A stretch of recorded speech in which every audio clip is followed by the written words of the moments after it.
What's happening, people? We're back inside the building. Welcome back to Trickstar Radio. Myself, Kovu, in the hot seat. It is Breakfast with Kovu, and we're moving into the interview hour. We're talking to someone who has been making some absolute bangers recently, especially in and around the sort of UKG scene. That tune there, a good example of the sort of creativity we're hearing from this guy, especially on the compositional side. Man like Prozak joins us. How are you doing, sir? Yes. How's it going, mate? All good.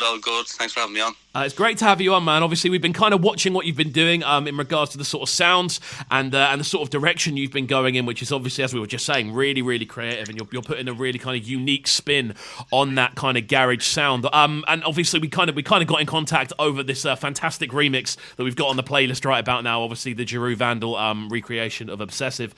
Really, really cool tune. We're going to get into that a little bit later on and discuss that. But for the time being, I want to kind of dive back a little bit with yourself and kind of look into how you kind of first came into the sort of realms of making music. Like, what was the first spark for you? Well, first of all, I appreciate that.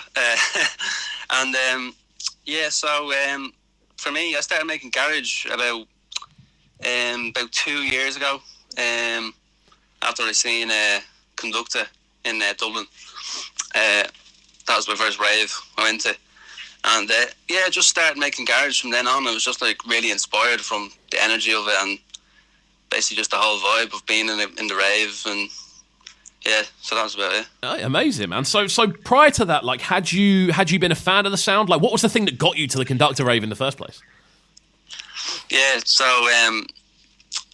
you always hear garage tunes. Like, obviously everybody knows the big hits, like Flowers and MC Neat. A little bit of Luck and all these kind of tunes. Obviously they're like the big hitters, but basically, like, I actually thought that Conductor was a rapper. Like, I was really into grime, and my mate was like, "Oh, do you want to come to this see this fella Conductor?" And then I listened to him on Spotify, and I was like, "Oh yeah." So it's kind of like, and then I was kind of more into like grime, Skepta, and all that kind of stuff. But obviously garage is kind of linked into that as well, in a way. So yeah. Awesome, man. So it was almost like a kind of happy accident to an extent that you ended up in that dance at that point with obviously listening to Conductor, and obviously I've seen Conductor live a few times. The guy brings so much energy to the sets he performs, and there's always so much. There's such a good vibe in the room whenever he's on. And obviously, kind of from that, you've gone on to start making music. Like, how long did that process kind of take for you to kind of be happy with the stuff that you were making and to start almost getting it out there on a public level? Well, like, I'd always been kind of dabbling around making tunes, like I'm in a band as well. I've been in a band for a few, like, I've been in bands through the years, through my teenage years. So I'd always had like kind of an interest in songwriting, production, and all this kind of thing. So when I started making garage, I kind of had a bit of knowledge going into it. But basically just like, I was kind of making a bit of housey stuff as well, and obviously garage is quite similar to that, so it was kind of straight away. When I started making garage, it just felt right, and suited me, like, so that's pretty much it. Awesome. So like with that, and obviously that kind of quick transition then, how did you find the response at first, the kind of putting new music out there, obviously under the kind of Prozak alias? How was the kind of initial response to the tunes landing? Yeah, well, like, to be honest, like, the first garage tune I made is because I saw Conductor put up on his Instagram, anybody send me tunes. So I was like, well, fuck, I'll make a tune. And then he emailed me back being like, yeah, this is banging, man. And then the first kind of big deal for me that I was like proper gassed about was getting my first spin on Rinse FM.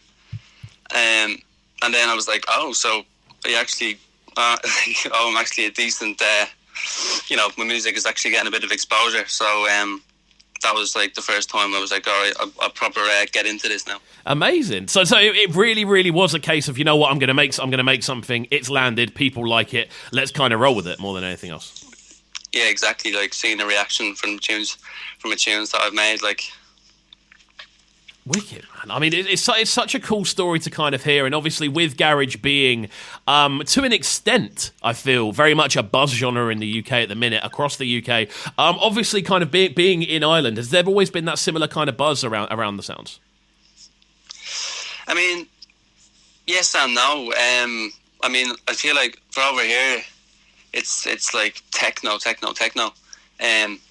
But I think there is definitely a place for like the UK influences coming in. Like for instance, like the second time I saw Conductor there just before Christmas, he played Dublin and Wigwam, and the place was absolutely packed out.